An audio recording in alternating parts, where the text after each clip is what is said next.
संधी मिळाली त्यावेळेस त्यांनी आपली दूरदृष्टी वापरून गावच्या विकासाच्या प्रक्रियेमध्ये अतिशय मोलाचं योगदान दिलं. शैक्षणिक संस्थेच्या बाबतीत आपण पाहतो की म्हणजे आता मी छोटा होतो त्यावेळेस आम्हाला कळत होतं की मी बऱ्याचदा इथे यायचो सर. तर त्यावेळेसही इथली शाळा इथले विद्यार्थी आम्ही पाहत होतो. आता आज जवळपास मला वाटतं कौरगावला एक 1000-1200 विद्यार्थी शिकत असतील. आपल्या इथं जवळपास 500-700 विद्यार्थी शिक्षण घेत आहेत. म्हणजे जे रोपटं संस्थापक अध्यक्षांनी या ठिकाणी लावलेलं होतं, आज जवळपास 2000 विद्यार्थी या शैक्षणिक संकुलामधून शिक्षण घेऊन आपल्या भविष्याला आकार देण्याचा प्रयत्न करत आहेत.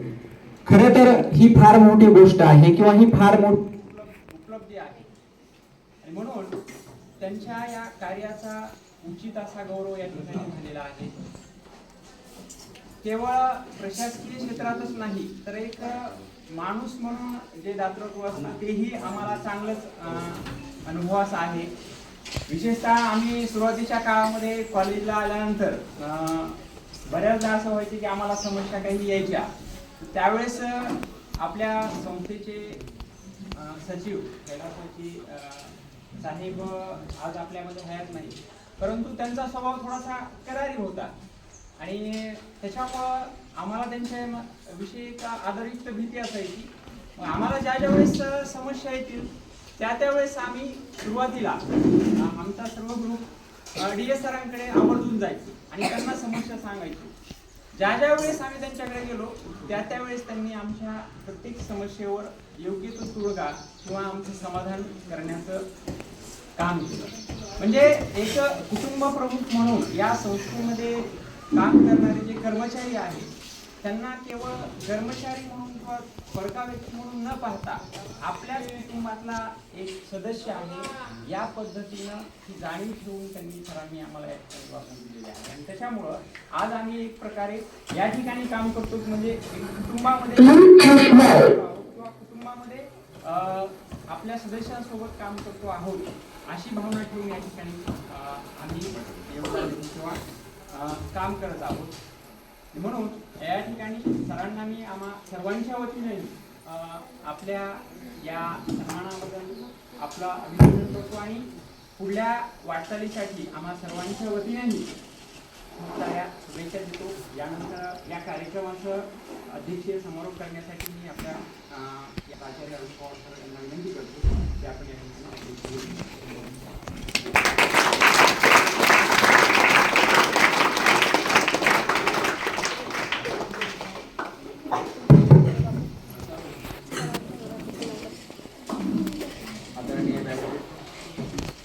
या व्यासपीठावर उपस्थित असलेले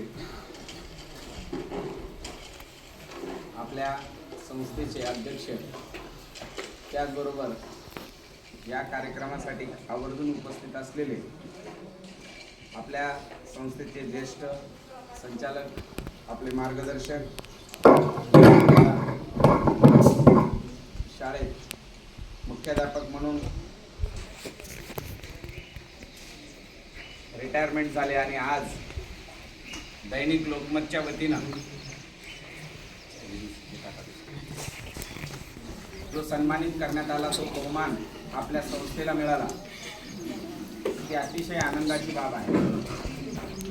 खऱ्या अर्थानं आता नागरगोजे सरांनी सांगितल्याप्रमाणे आणि हे छोटंसं रोपटं ज्या माणसांच्या डोक्यात आलं आणि त्यांनी हे छोटंसं रोपटं लावण्यासाठी 67 पासून प्रयत्न केले आणि आज जवळपास आता सरांनी सांगितल्याप्रमाणे 2 ते 2,500 मुलं आज आपल्या संस्थेमध्ये दरवर्षी शिक्षणासाठी येत आहेत कौडगाव आणि वसंतनगरच्या ह्याच्यात. आणि एवढी आनंदाची बाब आहे. सखाराम नाईक साहेबांनी जे लावलेलं रोपटं आहे ते आज वटवृक्ष होऊ पाहत आहे. जवळपास आपल्या दोन्ही संस्थेमध्ये 100 ते 125 कर्मचारी काम करतायत. 2-2,500 विद्यार्थी शिकतायत आणि ह्या दोन्ही संस्थेचं हे जे वटवृक्ष होताना आज मला मनस्वी आनंद होतोय. आणि हे सगळं पाहिल्याच्या नंतर, कुणाचं तरी चांगलं काम पाहिल्यानंतर अनेक संस्था असतात, अनेक सामाजिक संस्था असतात की चांगलं काम करणाऱ्या संस्थेला, चांगलं काम करणाऱ्या व्यक्तीला समाजामध्ये सन्मानित करण्याचं काम करत असतात. म्हणून ही आनंदाची बाब आहे की बीड जिल्ह्यामध्ये अनेक आश्रमशाळा आहेत, परंतु त्या सगळ्या आश्रमशाळेपैकी आपल्या आश्रमशाळेची निवड करण्यात आली आणि आश्रमशाळेचे या ठिकाणी प्रमुख म्हणून आदरणीय DS राठोड सरांना सन्मानित करण्यात आलं. तो क्षण फार आनंदाचा होता, कारण एका माणसाचा सन्मान नसतो, ते प्रतिनिधित्व करत होते आपल्या सगळ्यांचं, इथं शिकत असणाऱ्या विद्यार्थ्यांचं, इथं शिकवत असणाऱ्या प्राध्यापकांचं, गावातल्या नागरिकांचं आणि त्याचबरोबर संस्थेच्या सर्व पदाधिकाऱ्यांचा हा सन्मान होता. म्हणून या संस्थेचं जेव्हा रोपटं लावण्यात आलं त्याच्यातले काही फोटो दाखवण्यात आले होते आणि त्यानंतर आता उपस्थित असलेल्या विद्यार्थ्यांचे काही फोटो त्यावेळेस दाखवण्यात येत होते.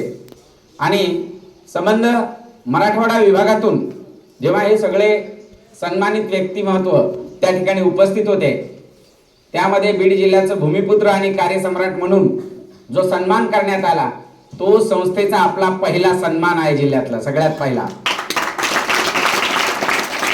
आणि म्हणून ही आपल्यासाठी अभिमानाची बाब आहे, कारण एवढा चांगला कार्यक्रम संभाजीनगरमध्ये घेण्यात आला आणि त्यामध्ये आपल्या संस्थेचे प्रतिनिधित्व करणारे आदरणीय DS राठोड सर आणि आपल्या संस्थेचे अध्यक्ष आदरणीय संजय राठोड सर दोघांचाही या ठिकाणी यथोचित सन्मानित करण्यात आलं.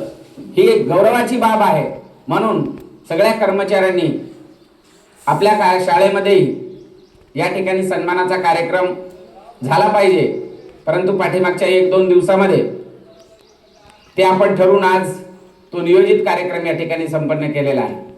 म्हणून मला एकच अपेक्षा करायची आहे की political power is temporary power but social power is permanent power. हे राजकीय क्षेत्रामध्ये ही पॉवर परमानंट राहत नाही, 5 वर्षासाठी असते, पण सामाजिक कार्यामध्ये जेव्हा आपण काम करतो ना, ती परमानंट पॉवर असते. म्हणून ही परमानंट पॉवर 67 पासून ते 2026 पर्यंत जपण्याचं काम आदरणीय DS साहेबांनी या ठिकाणी केलेलं आहे आणि ते इथून पुढेही करणार आहे. आपण सदिच्छा व्यक्त करूयात की हा मिळालेला पहिला सन्मान आहे.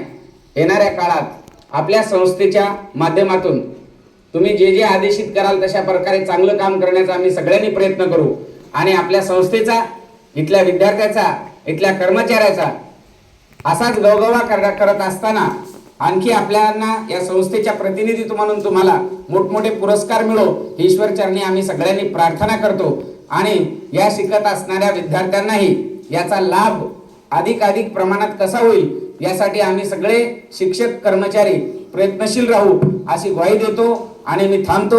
जय हिंद, जय भारत.